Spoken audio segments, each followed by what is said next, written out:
Let's now see if we can balance a chemical equation with slightly more complex molecules. So here we have a chemical equation describing a chemical reaction. This is actually a combustion reaction. You have some ethylene right over here in the presence of oxygen, and you need to get a little bit of energy to get this going.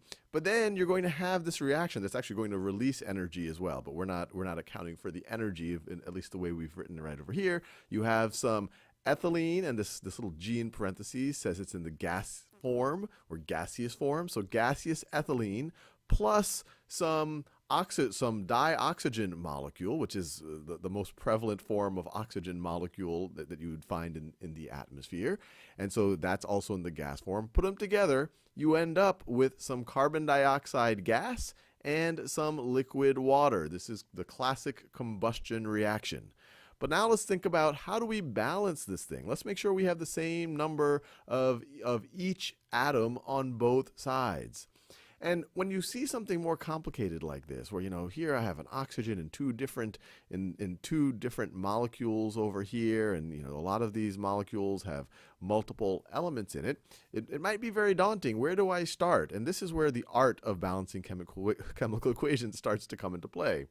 The general idea is try to balance the molecules that have multiple elements in them first, and leave the molecules that only have one element in them for last. And the idea there is that these are harder. They're going to have all sorts of implications. And then at the end of the day, you can just set a number here for the number of dioxygens. If you saved, say, the ethylene for last, then every time, and you're trying to balance the carbons, then when you try to change the number of carbons, you're going to change the number of hydrogens, which is going to change you're going to have to balance over and over, and you're going to go into this really, really, really confusing circle. So the best thing to do, try to balance the complex molecules first, and then save the single element molecules for last. So let's do that. So let's start with the carbons. So over here, I have 2 carbons. Over here, I only have 1 carbon. So it seems like the best way to balance it is I should have 2 molecules of carbon dioxide. And I haven't even thought about the oxygens yet. By putting that 2 there, that's going to change the number of oxygens I have on the right-hand side. But at least it balances my carbons. I now have 2 carbons on the left-hand side, and I have 2 carbons on the right-hand side. I'm no longer magically destroying a carbon atom. All right.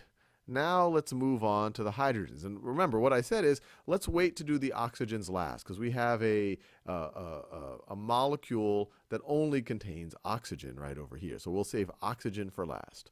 So let's do hydrogen next. So hydrogen, right over here, we have 4 hydrogens. And on the right-hand side, we have 2 hydrogens. So it seems like the easiest thing to do to balance the hydrogens is to have 2 of these water molecules. Now I have 4 hydrogens here, and I have 4 hydrogens there. Now let's do the oxygen. I've balanced the carbons and the hydrogens. And the reason why oxygen is going to be interesting, I can just count the amount of oxygen I now have here after throwing these, after changing the number of molecules I have. And then I can adjust this accordingly, because this is only going to affect the number of oxygens that I have on the left-hand side. Well, right now on the left-hand side, I have 2 oxygens. And on the right-hand side, actually, let me count this. I have 2 O2s, really. So this is going to be 4 oxygens here. And then I have each of these water molecules has 1 oxygen, but I have 2 water molecules, so this is going to be 2 oxygens. 2 oxygens here. So on the right-hand side, I have 4 plus 2 oxygens.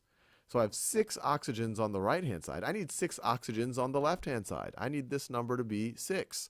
So how do I do that?